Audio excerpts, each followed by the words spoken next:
আচ্ছা, আমরা ফার্মাকোডাইনামিক্স পড়ছিলাম। কথা শোনা না গেলে, কথা শোনা যাচ্ছে কিনা আবার আরেকটু বলো, কেউ একজন বলো।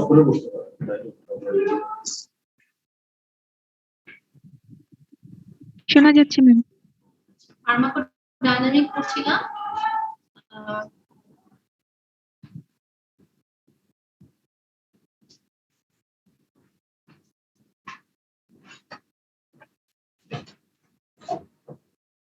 ফার্মাকোডাইনামিক কাকে বলে, কিভাবে ড্রাগ কাজ করে, মলিকুলার টার্গেট গুলা কি কি, প্রোটিন টার্গেট গুলা কি কি, ড্রাগস কিভাবে কাজ করে বললে আমরা বলবো ড্রাগস কাজ করে রিসেপ্টরের মাধ্যমে, ion channel, enzyme, career protein, structure protein, অনেক সময় কোনো টার্গেট ছাড়াই কাজ করে, যেমন ফিজিক্যাল মেকানিজম এবং কেমিক্যাল নিউট্রালাইজেশন। আচ্ছা, তারপর প্রত্যেকটার এক্সাম্পল আমরা পড়েছি। রিসেপ্টরের ক্লাসিফিকেশন পড়েছি, রিসেপ্টর কাকে বলে, definition, classification according to location, according to onset of action, according to functional significance, তারপর হচ্ছে according to the signal transduction. Classical receptor এবং নন ক্লাসিক্যাল রিসেপ্টর। ক্লাসিক্যাল রিসেপ্টর আবার চার ধরনের, সেগুলোর আবার সিগন্যাল ট্রান্সডাকশন করেছি। এনজাইম দিয়ে কিভাবে ড্রাগ কাজ করে এক্সাম্পল গুলা লাগবে। তারপরে তোমার আয়ন চ্যানেল দিয়ে ড্রাগ কিভাবে কাজ করে এক্সাম্পল।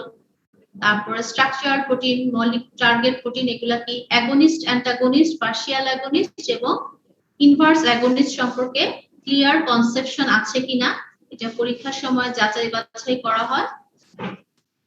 তারপর তোমার সিগন্যাল ট্রান্সলেশন গুলো কিভাবে হয় বলার সময় বলেছিলাম যে তোমরা অবশ্যই যখন টাইরোসিন কাইনেজ পড়বে, ইনসুলিন চ্যাপ্টারটা একবার রিভিশন দিয়ে নিবে, অলরেডি তোমাদের থার্ড ইয়ারে পড়ানো হয়েছে। আবার যখন তোমরা জি প্রোটিন কাপল রিসেপ্টর পড়বে, সরি ইন্ট্রাসেলুলার রিসেপ্টর সম্পর্কে সিগন্যাল ট্রান্সডাকশন করবে, তোমরা স্টেরয়েডের ক্লাসিফিকেশনটা, সরি স্টেরয়েডের মেকানিজম অফ অ্যাকশনটা একবার দেখে নিবে। জিএস, জিআই, জিকিউ কি জিনিস? জি প্রোটিন কাপল রিসেপ্টরে স্টিমুলেটরি জিএস, মানে এখানে জি প্রোটিন কাপল রিসেপ্টরগুলা সিগন্যাল ট্রান্সডাকশন হচ্ছে অ্যাকচুয়ালি সেকেন্ড মেসেঞ্জার তৈরি করে। কিভাবে তৈরি করে? যদি এডেনালের সাইক্লেসকে স্টিমুলেট করে তাহলে কি হয়? সাইক্লিক এএমপি বাড়ে, তাহলে সেটাকে আমরা বলি জিএস। জিএস হচ্ছে কোনগুলা? জিএস হচ্ছে সবগুলা বিটা, সবগুলা অ্যাড্রেনার্জিকের মধ্যে সব বিটা রিসেপ্টরগুলা জিএস। এছাড়াও ডোপামিনের ডি1 এবং ডি5 এবং H2 রিসেপ্টর জিএস। জিআই কোনটা? আমরা অ্যাড্রেনার্জিকের মধ্যে আলফা 2 এবং M2, জিআই ইনহিবিটরি, এটা ইনহিবিট করে অ্যাড্রেনালের সাইক্লেসকে এবং সাইক্লিক এএমপি কমিয়ে কাজ করে। আলফা 2 M2, হ্যাঁ। তারপর G0, জিকিউটা জিজ্ঞাসা করবে। জিকিউ হচ্ছে গিয়ে এখানে কি তৈরি হয়? এখানে cyclic second Messenger inositol triphosphate এবং ডাইঅ্যাসাইল গ্লিসারল তৈরি হয় এবং ইনোসিটল ট্রাইফসফেটটা ইন্ট্রাসেলুলার ক্যালসিয়াম বাড়িয়ে কাজ করে, কন্ট্রাকশন হয়, M1 M3 এভাবে কাজ করে, আলফা 1 ভেসোকনস্ট্রিকশন করে এই মেকানিজমে। তারপরে আমরা পড়েছি যে সেকেন্ড মেসেঞ্জার কি, কতগুলো সেকেন্ড মেসেঞ্জারের এক্সাম্পল, সেকেন্ড মেসেঞ্জারের ফাংশন, এগুলো রিটেনে আসে, ভাইবাতেও জিজ্ঞাসা করে। তারপরে আমরা বন্ড গুলা পড়লাম গত ক্লাসে। তারপর রিসেপ্টর রেগুলেশন সম্পর্কে ধারণা হলো আমাদের। রিসেপ্টর রেগুলেশন কি জিনিস? অনেক সময় ড্রাগস অ্যান্টাগনিস্ট ইউজ করলে আপ রেগুলেশন হয়, এক্সাম্পল যেমন প্রোপানোলল ড্রাগটা আমরা বিটা ব্লকার, আমরা লং টার্ম ইউজ করলে রিসেপ্টরে আপ রেগুলেশন হয়। সাডেনলি যদি আমরা প্রোপানোলল উইথড্র করে ফেলি তাহলে কি হতে পারে? আপ রেগুলেটেড রিসেপ্টরে এন্ডোজেনাস লাইগেন্ড গুলা বসে আরো উল্টা হাইপারটেনসিভ ক্রাইসিস, স্ট্রোক হতে পারে। হ্যাঁ, তাহলে কি হবে? এই অ্যান্টাগনিস্ট লং টার্ম ইউজ করলে সাডেন উইথড্র করা যাবে না, ট্যাপারিং হবে, আস্তে আস্তে ধীরে ধীরে উইথড্র করতে হবে। আবার তোমার আমরা পড়েছি যে ডিজিজের কারণে আপ রেগুলেশন হয়, যেমন ব্রঙ্কিয়াল অ্যাজমাতে এন্ট্রি রিসেপ্টর আপ রেগুলেশন হচ্ছে, থায়োটক্সিকোসিসে তোমার অ্যাড্রেনার্জিক রিসেপ্টরগুলো আপ রেগুলেটেড হচ্ছে। তারপর বললাম ডাউন রেগুলেশন, ডাউন রেগুলেশনের মেকানিজমগুলো কি কি। তারপর জানলাম যে ডাউন রেগুলেশনে অ্যাগনিস্ট ড্রাগ কাজ করে, অনেকদিন যদি অ্যাগনিস্ট ড্রাগ ইউজ করা যায় তাহলে ডাউন রেগুলেশন হয়, যেমন সালবুটামল বিটা 2 রিসেপ্টরকে ডাউন রেগুলেটেড করে ফেলে অনেকদিন ইউজ করলে। সো আমার অ্যাডভাইস হবে অ্যাগনিস্টের ক্ষেত্রে যে কয়দিন আপনার ভালো অসুবিধা হবে সে কয়দিন ইউজ করবেন, আপনি ভালো হয়ে গেলে ড্রাগটা বন্ধ করে দিবেন, এটা চলবে লেখা যাবে না।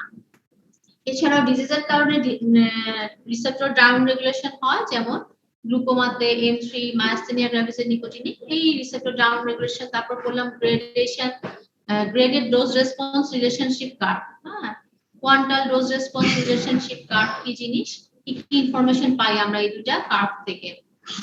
তারপর বললাম থেরাপিউটিক ইনডেক্স, তারপর একটা অসপির চার্ট করলাম, অসপির একটা ট্রেসিং করলাম। আজকে আমরা আসবো ড্রাগ ইন্টারঅ্যাকশন। এতক্ষণে মনে হয় সবাই ঢুকে পড়েছো। ড্রাগ ইন্টারঅ্যাকশন আজকে আমরা করবো। ড্রাগ ইন্টারঅ্যাকশন কখন বলবো? যখন দুইটা ড্রাগ, আমরা পেশেন্টদেরকে সবসময় একটা ড্রাগ দিয়ে ছেড়ে দেন না, তাই না? ডাক্তাররা অনেকগুলো ড্রাগ একসাথে দেয়। তো পেশেন্ট যখন একসাথে দুইটা বা তারও বেশি ড্রাগ দেয়, একটা ড্রাগকে হতে পারে তার সেই ড্রাগের অ্যাকশনকে বাড়িয়ে দিতে পারে, অথবা কমিয়ে দিতে পারে, অথবা কিছুই না হতে পারে, কোনো সমস্যা না হতে পারে, সেটাকে বলছে ড্রাগ ইন্টারঅ্যাকশন। একাধিক ড্রাগ যখন দিব তখন ড্রাগের মধ্যে ড্রাগের সাথে ড্রাগের কিছু ইন্টারঅ্যাকশন হয়, আইদার ড্রাগের অ্যাকশন বাড়িয়ে দিতে পারে, অথবা কমিয়ে দিতে পারে, অথবা তাদের মধ্যে কোনো সমস্যা না হতে পারে। হ্যাঁ, তো ইন্টারঅ্যাকশন হচ্ছে গিয়ে ফার্মাকোকাইনেটিক লেভেলে হতে পারে, ফার্মাকোডাইনামিক লেভেলে হতে পারে। ইন্টারঅ্যাকশন আবার দুই ধরনের, সিনার্জিজম এবং অ্যান্টাগনিজম। যদি একটা ড্রাগের অ্যাকশনকে বাড়িয়ে দেয় তাহলে সেটাকে আমরা বলি সিনার্জিজম। সিনার্জিজম আবার দুই ধরনের, অ্যাডিটিভ এবং পোটেনসিয়েশন। অ্যাডিটিভ হচ্ছে এক আর এক যদি দুই হয় তাহলে বলবো আমরা additive. A plus B, A plus B মানে এক আর এক দুই হলে আমরা বলবো যে এটা additive action. The effect of two drugs in the same direction and simplify adds up. যেমন অ্যাসপিরিন যদি দাও, একটা pain killer, paracetamol pain killer, দুটো মিলে অ্যাসপিরিনও হচ্ছে গিয়ে টেম্পারেচার কমায়, ফিভার রিডিউস করে, আবার তোমার প্যারাসিটামলও ফিভার রিডিউস করে। তো দুটো মিলে 1 + 1 2 হবে। নাইট্রাস অক্সাইড প্লাস হ্যালোথেন, এই দুটোই অ্যানেস্থেটিক ড্রাগ, ইনহ্যালেশনাল। দুটোর ইফেক্ট মিলে অ্যাডিটিভ ইফেক্ট হবে, 1 + 1 2 হবে। পোটেনসিয়েশন কি জিনিস? পোটেনসিয়েশন হচ্ছে যখন ম্যাম শোনা যাচ্ছে না ম্যাম। শোনা যাচ্ছে না ম্যাম, বেশি শব্দ হচ্ছে। শব্দ হচ্ছে আল্লাহ, এটা তো ছাদে হচ্ছে, এটা আমাদের কিছু করার নাই। এটা এই যে এখানে কাজ করতেছে তো ছাদে হচ্ছে। আমি কি আরো জোরে বলবো? আমি যথেষ্ট জোরে বলতেছি। শোনা যাচ্ছে এখন? এখন শোনা যাচ্ছে। আচ্ছা, আমি চেপে চেপে বলতেছি, আচ্ছা হাতটা চেপে রাখছি। পোটেনসিয়েশন হচ্ছে তোমার যখন 1 + 1 2 না হয়ে 1 + 1 = 3 হয়ে যাবে। মানে আমি দিচ্ছি 1 + 1 হওয়ার কথা 2, কিন্তু আরো বেশি ইফেক্ট পাচ্ছি, 3 বা 4 হয়ে যাচ্ছে, তখন সেটাকে বলছি পোটেনসিয়েশন। যখন দুটো ড্রাগের কম্বিনেশনে মানে মোর ইফেক্ট পাওয়া যাবে, যেটা হওয়ার কথা তার থেকেও বেশি ইফেক্ট পাওয়া যাবে, সেটা হচ্ছে পোটেনসিয়েশন। যেমন লেভোডোপা প্লাস কার্বিডোপা, আমরা পার্কিনসনিজমের ড্রাগে ইউজ করি লেভোডোপা প্লাস কার্বিডোপা। এখানে কার্বিডোপাটা পেরিফেরাল মেটাবলিজমকে প্রিভেন্ট করে লেভোডোপার, ফলে লেভোডোপার পরিমাণ বাড়ে এবং মোর লেভোডোপা ব্রেইনে ঢুকে। পার্কিনসনিজম হচ্ছে ড্রাগটা ব্রেইনে কাজ করতে হবে, সেন্ট্রাল নার্ভাস সিস্টেমে যাইতে হবে। এখন লেভোডোপা দিলে অনেক সময় কি হয়, পেরিফেরালি মানে ওরালে অ্যাডমিনিস্ট্রেশন করার পর এটা সেন্ট্রালি যাওয়ার আগেই মেটাবলিজম হয়ে যায়, সেই মেটাবলিজমটাকে প্রিভেন্ট করে কার্বিডোপা, ফলে ড্রাগটার পেরিফেরালি মেটাবলিজম হয় না, more drug enter into the central nervous system এবং মোর অ্যাকশন। তাহলে সেখানে তোমার A + B এটা মোর ইফেক্ট পাওয়া যাচ্ছে। ইফেক্টটা 1 + 1 এর থেকে আরো বেশি হচ্ছে। তারপর দেখো সাক্সামেথোনিয়াম প্লাস ট্রাইমেথোপ্রিন, এই দুটো ড্রাগ যদি একসাথে দেওয়া যায় তাহলে লসটা আরো বেশি বাড়ে। তারপর ACE inhibitor and antihypertensive drug plus thiazide diabetics, another antihypertensive drug, diabetic, দুটো দিলে পোটেনসিয়েশন অফ অ্যান্টিহাইপারটেনসিভ ইফেক্ট। তাহলে এটাকে বলছে পোটেনসিয়েশন। তাহলে অ্যাডিটিভ এবং পোটেনসিয়েশন এটা দুটা পার্থক্যটা বোঝা গেছে। অ্যাডিটিভ হচ্ছে 1 + 1 2, আর পোটেনসিয়েশন হচ্ছে 1 + 1 2 না হয়ে আরো বেশি হবে, 3 বা 4 এরকম হচ্ছে, তাহলে হলে potentiation. Synergism at the pharmacokinetic level. Pharmacokinetic level মানে অ্যাবজর্পশন, ডিস্ট্রিবিউশন, বায়োট্রান্সফরমেশন এবং এক্সক্রিশন, এই লেভেলে ড্রাগে ইন্টারঅ্যাকশন করে যদি ড্রাগের ইফেক্ট বাড়ানো হয় তাহলে এটাকে বলতেছি আমরা সিনার্জিজম এট দা ফার্মাকোকাইনেটিক লেভেল। যেমন অ্যাবজর্পশন লেভেলে আয়রন আর ভিটামিন সি যদি একসাথে খাওয়া যায়, একটা পেশেন্টকে তুমি আয়রন দিলা সাথে ভিটামিন সি দিলা, তাহলে আয়রনের অ্যাবজর্পশন বাড়ে। তাহলে এটা কি হলো, ভিটামিন সি আয়রনের অ্যাবজর্পশন বাড়ালো, ফলে আয়রন ভালো ভালো কাজ করলো, বেশি কাজ করলো, তাহলে এখানে সিনার্জিজম করলো। তাহলে এটা কি হচ্ছে, ফার্মাকোকাইনেটিক লেভেলে সিনার্জিজম হচ্ছে, তাই না, অ্যাবজর্পশন লেভেলে।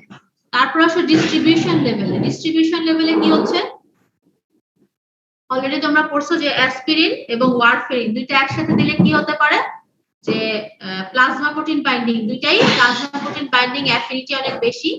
অ্যাসপিরিন তখন কি করবে, ওয়ারফেরিনকে ডিসপ্লেস করবে প্লাজমা প্রোটিন থেকে, মোর ওয়ারফেরিন অ্যাকশন, এখানে ওয়ারফেরিনের অ্যাকশনটাকে বাড়িয়ে দেওয়া হচ্ছে, অনেক সময় এক্ষেত্রে ব্লিডিং টেন্ডেন্সি ডেভেলপ করতে পারে। যাই হোক, এখানে ওয়ারফেরিনের সিনার্জিজম হচ্ছে, সিনার্জিস্টিক অ্যাকশন হচ্ছে ডিউ টু অ্যাসপিরিন, অ্যাসপিরিনের কারণে।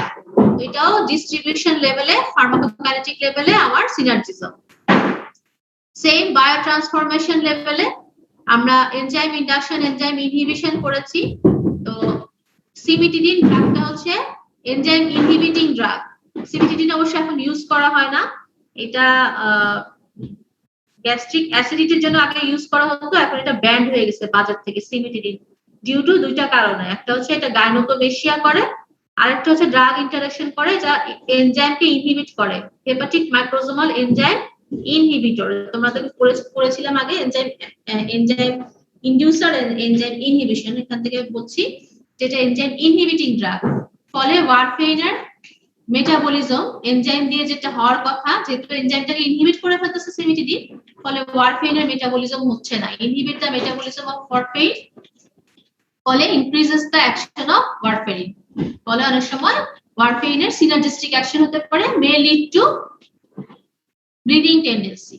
তাহলে এটাও synergistic action of warfarin due to cimetidine. ঠিক আছে, এখন শোনা যাচ্ছে, শুনতে পাচ্ছো? জি ম্যাম। শোনা যাচ্ছে। আচ্ছা, তাহলে these are the synergism at the pharmacokinetic level. Excretion level, এটাও ফার্মাকোকাইনেটিক একটা অংশ। এক্সক্রিশন লেভেলে কি রকম সিনার্জিজম, ওইটা एग्जांपल অলরেডি আমরা বলেছি, পেনিসিলিন এবং প্রোপিনেসিন দুইটা যদি একসাথে দেওয়া হয়, দুইটাই কি করবে, এক্সক্রিশন হওয়ার জন্য সেম ট্রান্সপোর্ট প্রোটিনের সাথে বাইন্ড করবে এবং এক্সক্রিশন হবে। কিন্তু পেনিসিলিনের ওই ট্রান্সপোর্ট প্রোটিনের প্রতি অ্যাফিনিটি বেশি, ফলে প্রোপিনেসিনের ওই ট্রান্সপোর্ট প্রোটিনের প্রতি অ্যাফিনিটি বেশি, ফলে প্রোপিনেসিন কি করবে, ওই অ্যানায়নিক ট্রান্সপোর্টার দিয়ে বেশি বেশি এক্সক্রিশন হবে এবং পেনিসিলিনকে চান্স কম দিবে, ফলে পেনিসিলিন এক্সক্রিশন কমে যাবে, ফলে পেনিসিলিনের অ্যাকশন বাড়বে। তাহলে এটাও পেনিসিলিনের সিনার্জিস্টিক অ্যাকশন, এটাও সিনার্জিজম কে করছে, প্রোপিনেসিন। এটা কোথায় হচ্ছে, ফার্মাকোকাইনেটিকের এক্সক্রিশন লেভেলে। তাহলে দিস আর দা ফার্মাকোকাইনেটিক লেভেলে কিছু সিনার্জিজম। ফার্মাকোডাইনামিক লেভেলে সিনার্জিজমটা তোমার এসিই ইনহিবিটর যদি আমরা ইউজ করি এবং এআরবি ব্লকার ইউজ করি। এসি ইনহিবিটর তোমরা নেক্সট ইয়েতে পড়বা, সেন্ট্রাল কার্ডিওভাস্কুলার সিস্টেমে পড়বা, angiotensin converting enzyme inhibitor, and ARB blocker হচ্ছে অ্যানজিওটেনসিন রিসেপ্টর ব্লকার। এখন তোমরা এই চারটা অলরেডি ফিজিওলজিতে পড়েছো। অ্যানজিওটেনসিনোজেন থেকে কি হয়, রেনিনের মাধ্যমে অ্যানজিওটেনসিন 1 তৈরি হয়, অ্যানজিওটেনসিন 1 থেকে এসিই এর মাধ্যমে অ্যানজিওটেনসিন 2 তৈরি হয়। অ্যানজিওটেনসিন 2 হচ্ছে খুব ভালো ভেজো কনস্ট্রিক্টর, খুব ভালো ভেজো কনস্ট্রিক্টর, ফলে কি হবে, ভেজো কনস্ট্রিকশন হবে, পেরিফেরাল ভাস্কুলার রেজিস্ট্যান্স বাড়বে, ব্লাড প্রেসার বাড়বে। তাহলে অ্যানজিওটেনসিন 2 কি করে, আমাদের বডির ব্লাড প্রেসার বাড়ায়। এখন আমি যদি এসিই ইনহিবিটর ইউজ করি, ড্রাগ যেটা কিনা অ্যানজিওটেনসিন কনভার্টিং এনজাইমকে ইনহিবিট করে, এবং অলসো যদি আমি এআরবি ইউজ করি, অ্যানজিওটেনসিন রিসেপ্টরকে ব্লক করে, রিসেপ্টর ছাড়া কিন্তু অ্যানজিওটেনসিন 2 ভেজো কনস্ট্রিকশন করতে পারবে না। অ্যানজিওটেনসিন 2 কিন্তু ডিরেক্টলি ভেজো কনস্ট্রিকশন করে না, রিসেপ্টরের সাথে বাইন্ড করে তারপর ভেজো কনস্ট্রিকশন করে। আমি দুইটা ড্রাগ একসাথে ইউজ করছি, এসি ইনহিবিটর এবং এআরবি, তাহলে কি হবে দেখো, প্লাস রেনিন ইনহিবিটরও যদি ইউজ করি, তাহলে সবগুলা মিলে আমার ভেসো কনস্ট্রিকশন একেবারেই হবে না, তাহলে ব্লাড প্রেশার কি হবে? কমে যাবে। কমে যাবে। পারবে না, কমে যাবে। টোটালি কোনো অ্যাঞ্জিওটেনসিন 2 যদি হয়ও অ্যাঞ্জিওটেনসিন 2 রিসেপ্টরের সাথে বাইন্ড করতে পারবে না। অ্যাঞ্জিওটেনসিন থেকে 1 থেকে অ্যাঞ্জিওটেনসিন 2 হবে না। আর যদি হয়ও তাহলে অ্যাঞ্জিওটেনসিন 2 রিসেপ্টরের সাথে বাইন্ড করতে পারবে না, কারণ ব্লকার ইউজ করছে। ওদিক থেকে আবার অ্যাঞ্জিওটেনসিনোজেন থেকে অ্যাঞ্জিওটেনসিন 1 ও বেশি তৈরি হবে না, কারণ আমি রেনিন ইনহিবিটর ইউজ করছি। তাহলে দেখো এখানে তিনটা ড্রাগ যদি আমি ইউজ করি, ব্লাড প্রেশার সিভিয়ারলি ফল করবে। Renin inhibitor, AC inhibitor, ARB blocker, সবগুলো দিলে আমার ভেসোকনস্ট্রিকশন টোটালি হবে না বডিতে, পেরিফেরাল ভাস্কুলার রেজিস্ট্যান্স কমে যাবে, ফলে ব্লাড প্রেশার কমে যাবে। তো এটা হচ্ছে ফার্মাকোডাইনামিক লেভেলের সিনার্জিজম। তিনটা ড্রাগ মিলে খুব ভালো কাজ করতেছে, ব্লাড প্রেশার একেবারে কমিয়ে দিচ্ছে। হ্যাঁ, সিনার্জিজম পরীক্ষার সময় একটু কম ধরা হয়, সবচেয়ে বেশি ধরা হয় হচ্ছে অ্যান্টাগনিজম। এবং অ্যান্টাগনিজমটা অস্পিতে আসে, রিটেনে আসে, ভাইভাতে আমরা এটাই বেশি জিজ্ঞাসা করি। সিনার্জিজম তুলনামূলক কম জিজ্ঞাসা করা হয়। আচ্ছা, অ্যান্টাগনিজম হচ্ছে একটা ড্রাগের ইফেক্ট আর মানে একটা ড্রাগ আরেকটা ড্রাগের ইফেক্টকে কমিয়ে দেয়, সেটাকে বলছি অ্যান্টাগনিজম। অ্যান্টাগনিস্ট আর অ্যান্টাগনিজম কিন্তু এক না। অ্যান্টাগনিস্ট কি জিনিস তোমরা পড়ছো? অ্যান্টাগনিস্ট হচ্ছে একা একটা ড্রাগ যেটা কিনা রিসেপ্টরের প্রতি অ্যাফিনিটি আছে কিন্তু কোনো ইফিকাসি নাই, এবং অ্যাগনিস্টকে বাধা দেয় কি করতে, তার রিসেপ্টরে বসতে এবং কাজ করতে। এটা হচ্ছে অ্যান্টাগনিস্ট। আর অ্যান্টাগনিজম হচ্ছে যখন দুইটা ড্রাগ আমি একসাথে অ্যাডমিনিস্ট্রেট করব বডিতে, তখন একটা ড্রাগের ইফেক্টকে অ্যাবলিশ করবে, সেটাকে বলছি বা কমিয়ে দেবে, সেটাকে বলছি আমরা অ্যান্টাগনিজম। অ্যান্টাগনিজম হচ্ছে অবশ্যই দুইটা ড্রাগ লাগবে এবং দুইটা ড্রাগের মধ্যে ইন্টারঅ্যাকশন হতে হবে। কি ইন্টারঅ্যাকশন? Negative interaction. তাহলে সেটা হচ্ছে অ্যান্টাগনিজম। অ্যান্টাগনিজম ক্লাসিফাই করো, তো তোমাদের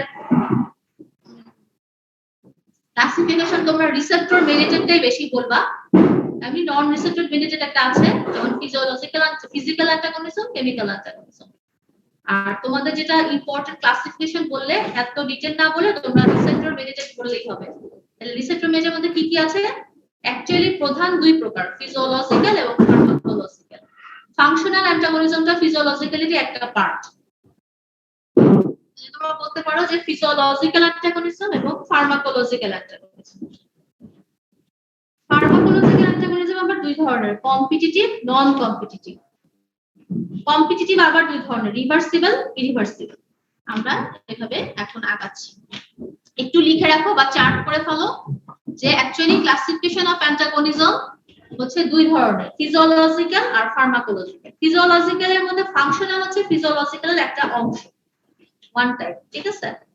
ফার্মাকোলজিক্যাল এর মধ্যে আছে দুই ধরনের, কম্পিটিটিভ, নন কম্পিটিটিভ।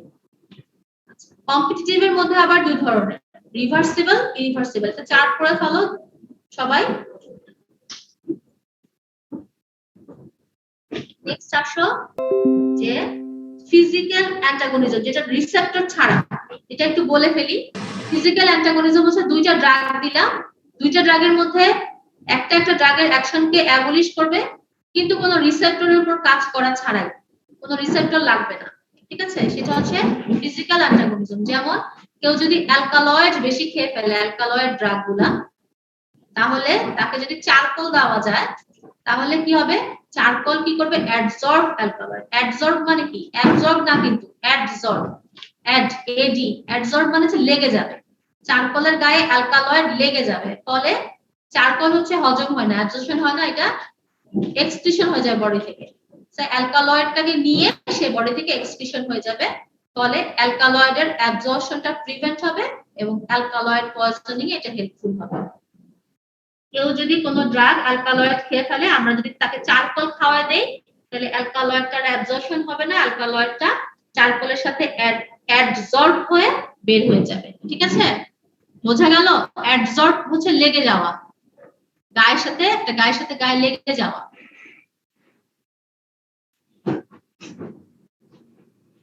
কেমিক্যাল অ্যান্টাগনিজম। দেখো কেমিক্যাল অ্যান্টাগনিজম আর কেমিক্যাল মেকানিজম কিন্তু এক না। কেন বলছি? আমরা পড়ছিলাম যে ড্রাগ কাজ করে কেমিক্যাল মেকানিজমের মাধ্যমে। যেমন অ্যান্টাসিড কি করে? হাইড্রোক্লোরিক অ্যাসিডকে নিউট্রালাইজ করে।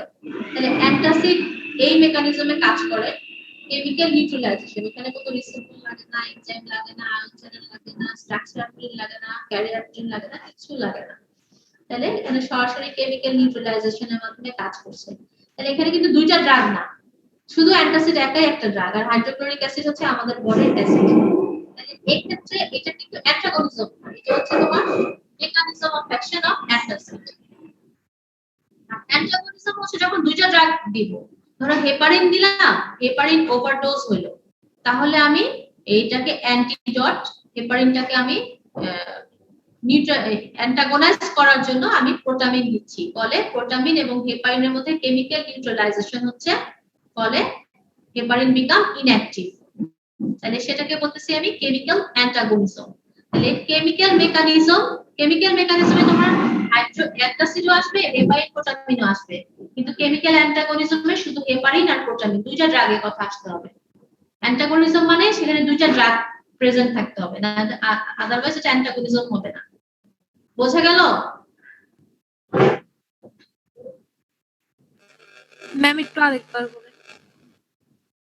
কেমিক্যাল মেকানিজম আর কেমিক্যাল অ্যান্টাগনিজম একটা। কেমিক্যাল মেকানিজমে ড্রাগ কাজ করে হচ্ছে অ্যান্টাসিড হাইড্রোক্লোরিক অ্যাসিডকে নিউট্রালাইজ করছে, সেখানে কিন্তু দুইটা ড্রাগ না, এখানে একটা ড্রাগেরই প্রেজেন্ট। হাইড্রোক্লোরিক অ্যান্টাসিডেরই মেকানিজম অফ অ্যাকশন হচ্ছে আমার বডির অ্যাসিডকে সে নিউট্রালাইজ করছে। আমি মেকানিজম অফ অ্যাকশনে বলতে পারবো যে ড্রাগ অনেক সময় কোনো টার্গেট ছাড়াই কাজ করে, এটা মেকানিজম অফ অ্যাকশন। এক্সাম্পল হচ্ছে অ্যান্টাসিড হাইড্রোক্লোরিক অ্যাসিডকে নিউট্রালাইজ করে, হেপারিন প্রোটামিনকে নিউট্রালাইজ করে, এটা হচ্ছে অ্যান্টাগনিজম। এটা অ্যান্টাগনিজমের এক্সাম্পল না, এটা হচ্ছে তোমার, আর যখন অ্যান্টাসিড বলবা তখন সেটা হয়ে গেল মেকানিজম অফ অ্যাকশন। আর যখন অ্যান্টাগনিজম বলবা, অ্যান্টাগনিজম টার্মটা আসবে তখন সেখানে অবশ্যই দুইটা ড্রাগ থাকতে হবে।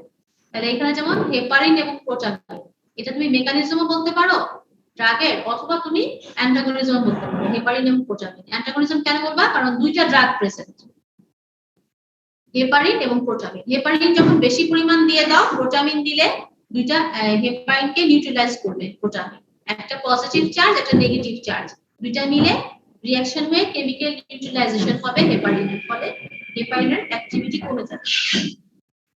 তাহলে হেপারিনের অ্যান্টিডট হচ্ছে প্রোটামিন। ঠিক তেমনি আয়রন যদি বেশি দাও, আয়রন যদি কেউ টক্সিসিটি হয়ে যায়, ওভারডোজ হয়ে যায় আয়রনে, অনেক সময় ইন্ট্রাভেনাস আয়রন ইউজ করলে may develop toxicity, সেক্ষেত্রে আমরা ডেসফেরুক্সামিন ইউজ করি, ডেসফেরুক্সামিন অ্যান্টিডট, সেটাও কিন্তু তোমার আয়রনের সাথে ডেসফেরুক্সামিন একটা কেমিক্যাল নিউট্রালাইজেশন হয়, সেটাও তোমার অ্যান্টাগনিজম, কেমিক্যাল অ্যান্টাগনিজমের এক্সাম্পল। তুমি বলতে পারো এটা মেকানিজম অফ অ্যাকশন, বলতে পারো তুমি অ্যান্টাগনিজম।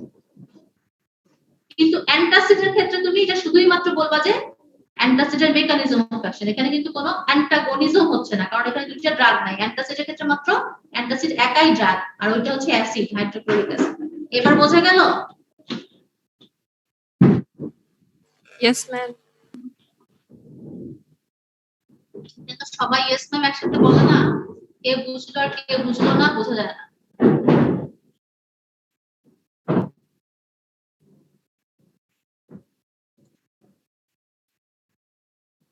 এখন আসো তোমার রিসেপ্টর লেভেলে মেকানিজম, যেটা আমরা বলি যে ব্রড স্পেকট্রামে অ্যান্টাগনিজম দুই ধরনের, ফিজিওলজিক্যাল এবং ফার্মাকোলজিক্যাল।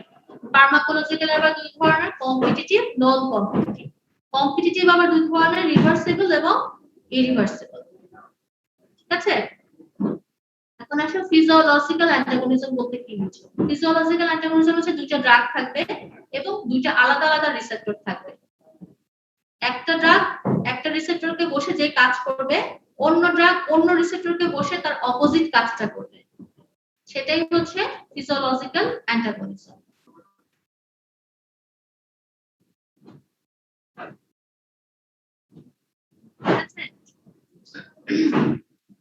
যেমন অ্যাসিটাইল কোলাইন, ধরো যে ড্রাগ না, আমার বডির ফিজিওলজিক্যাল ঘটনাগুলো কি হচ্ছে পারে যে অ্যাসিটাইল কোলাইন, ঠিক আছে? অ্যাসিটাইল কোলাইন হার্টের কার উপর বসে? কোন receptor? M2 receptor. M2 receptor বসে কি করবে? হার্টে কি করবে? হার্ট রেট কি করবে? দিবে, কমায় দিবে। হার্ট রেট কমায় কমায় দিবে। আবার ধরো অ্যাড্রেনালিন হার্টের কোন রিসেপ্টর উপর বসে? এটা 1 বিটা 1। সে কি করবে? হার্ট রেট বাড়াই দিবে। বাড়ায় দিবে।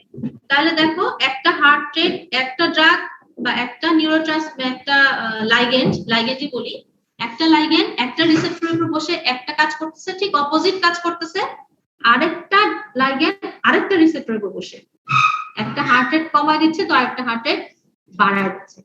তাহলে দুইটা একই সিস্টেমে কাজ করতেছে, হার্ট রেটের উপরই কাজ করতেছে, কিন্তু দুইটা আলাদা আলাদা দুইটা আলাদা আলাদা রিসেপ্টর, সিস্টেমটা একই, হার্ট রেট, তাই না? তাহলে সেটা হচ্ছে ফিজিওলজিক্যাল অ্যান্টাগনিজম। দেখো ক্রাইটেরিয়া হচ্ছে drugs act independently on different receptor, আলাদা আলাদা ভাবে ডিফারেন্ট রিসেপ্টর কাজ করে, কোনো কম্পিটিশন নাই একটার সাথে একটা, কারণ ওর রিসেপ্টর আলাদা, ওর M2 অ্যাসিটাইলকোলাইনের, অ্যাড্রেনালিনের হচ্ছে বিটা 1, কারোর সাথে কারো কোনো ঝগড়াঝাটি নাই, যে যার সিটে বসে গেল।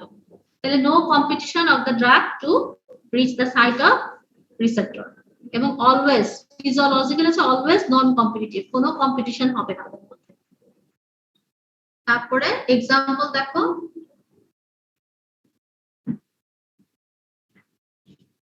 যেটা বললাম এই যে acetylcholine acts on the M2 receptor, heart rate কমায়, adrenaline acts on the beta 1 receptor, heart rate বাড়ায়।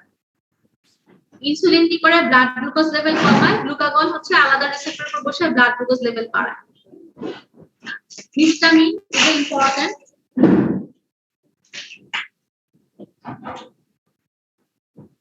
হিস্টামিনটা ইম্পর্টেন্ট। হিস্টামিন হচ্ছে H1 রিসেপ্টরের উপর বসে ব্রঙ্কো কনস্ট্রিকশন করে, ওদিকে অ্যাড্রেনালিন কি করে? বিটা 2 এর উপর বসে ব্রঙ্কো ডাইলেটেশন করে। তাহলে এটা হচ্ছে ফিজিওলজিক্যাল অ্যান্টাগনিজম। তাহলে দেখো ফিজিওলজিক্যাল অ্যান্টাগনিজম বোঝা গেল? তোমাদের অ্যাড্রেনালিন পড়ানো হচ্ছে?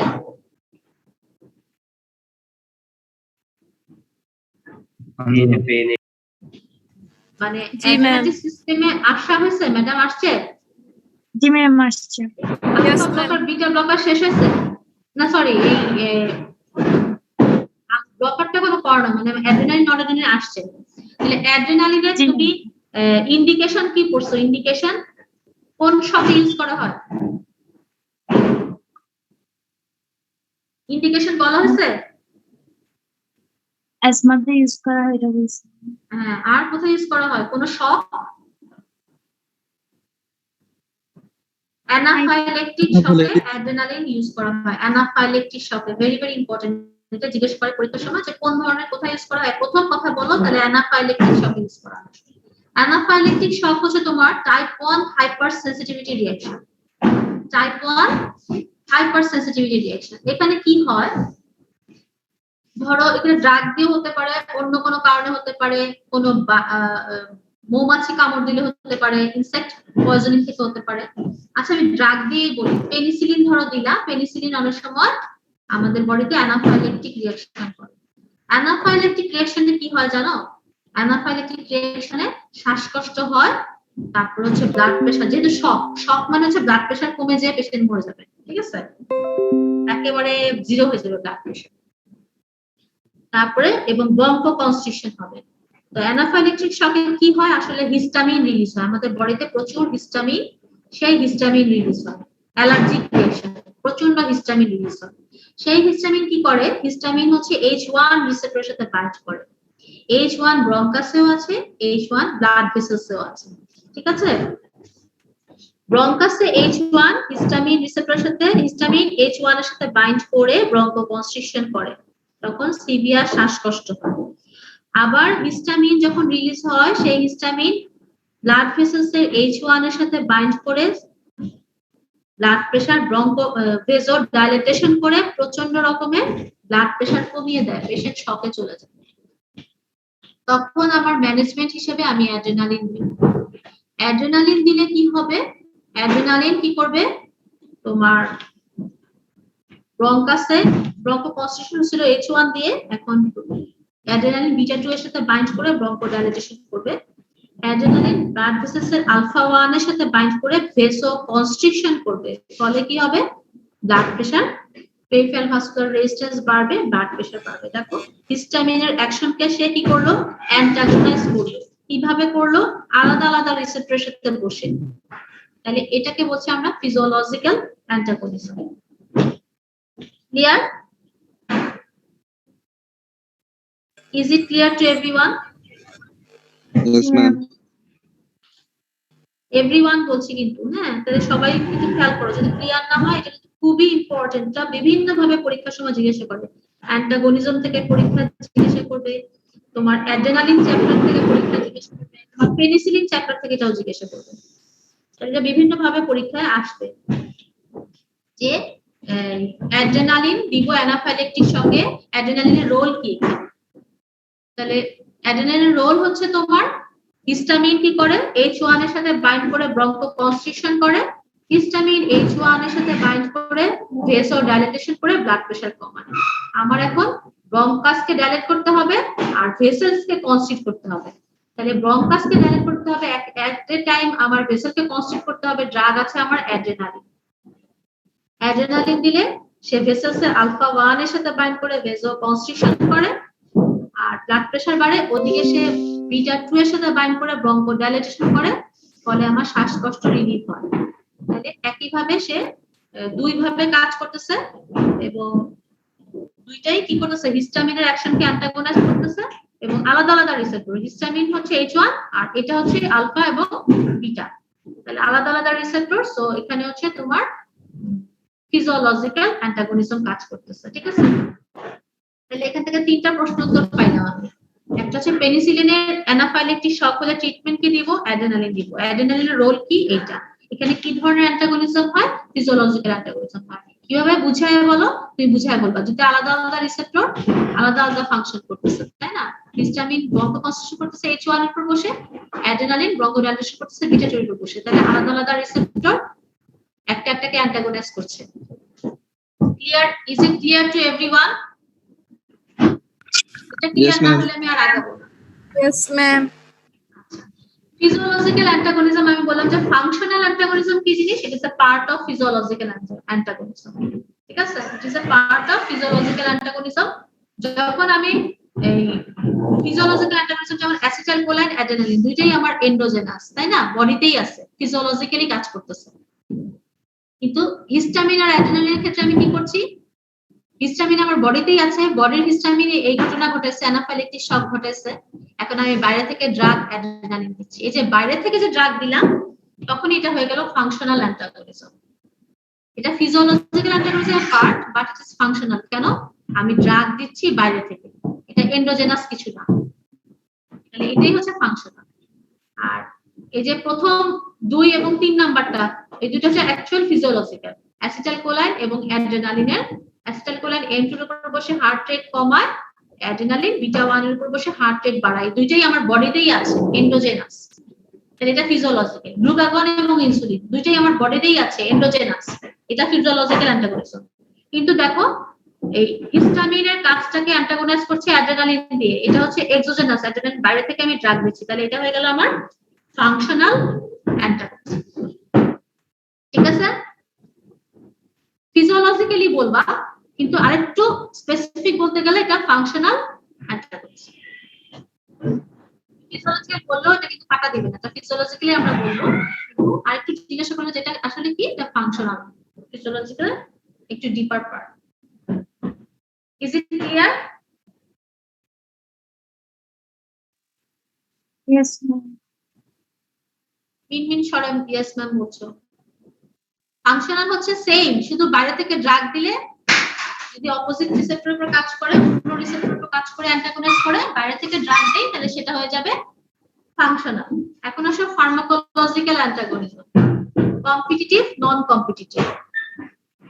ফার্মাকোলজি ফিজিওলজিক্যালে ছিল তোমার কি, কয়টা রিসেপ্টর, দুইটা আলাদা আলাদা রিসেপ্টর। এখানে হচ্ছে সেম রিসেপ্টরের উপর কাজ করবে। যেমন ওপিসি পয়জনিং এ কি দাও, ট্রিটমেন্ট কি দাও, Atropine এবং প্রালিডক্সিন। কি হয় ঘটনাটা, কার অ্যাকশন বাড়ে, অ্যাসিটাইলকোলিন এর অ্যাকশন বাড়ে। অ্যাকশন বাড়ে। অ্যাসিটাইলকোলিন কি করে, হার্টে কি করে, ব্র্যাডিকার্ডিয়া। ব্র্যাডিকার্ডিয়া করে। এখন তুমি অ্যাট্রোপিন দিলে কি হবে, অ্যাট্রোপিন দিলে অ্যাট্রোপিনটা ওই M2 রিসেপ্টরকে ব্লক করবে, করলে কি হবে? অ্যাসিটাইল কোলিনের অ্যাকশন কমে যাবে, তারপরে ট্যাকিকার্ডিয়াটা কমে যাবে, ট্যাকিকার্ডিয়া হয়ে যাবে, তাই তো? তাহলে এখানে কি হচ্ছে, অ্যাসিটাইল কোলিনের অ্যাকশনকে অ্যান্টাগনাইজ করছে কে? অ্যাট্রোপিন। কিভাবে করছে? সেম রিসেপ্টর M2 এর উপর কাজ করে, সেম রিসেপ্টর, তাই না? তাহলে এটা হচ্ছে আমার ফার্মাকোলজিক্যাল অ্যান্টাগনিস্ট। বুঝা গেল? ম্যাম আমাদের নাকি সেকেন্ড প্রফের রেজাল্ট দিছে। দেখো রেজাল্ট এই জন্য তোমাদের মনোযোগ নাই। জি ম্যাম। আচ্ছা ঠিক আছে, তাহলে কি রেখে দিব আজকে? জি ম্যাম। ম্যাম এমনি তো টাইম প্রায় শেষ, আচ্ছা ঠিক আছে, আজকে আর না পড়ি। আচ্ছা ঠিক আছে, কোনো সমস্যা নেই। যাও তোমাদের সেকেন্ড প্রপার রেজাল্ট দেখো, দেখে রেজাল্টটা একটু ইয়েতে তোমাদের ওই যে মূল রেজাল্টটা পেলে একটু ইয়েতে পোস্ট করে দিও, হ্যাঁ? ওই রেকর্ড আচ্ছা, ma'am. পেজটা এবং পাস করার পেজটা। আচ্ছা ম্যাম। Thank you ma'am. আচ্ছা ঠিক আছে, thank you. ম্যাম আসসালামু আলাইকুম। আসসালামু আলাইকুম। আসসালামু আলাইকুম ম্যাম। দোয়া করেন ম্যাম। অ্যাডভান্স কংগ্রাচুলেশন, পরে আবার জানাবো। আসসালামু আলাইকুম ম্যাম। বন্ধ করে আসসালামু আলাইকুম।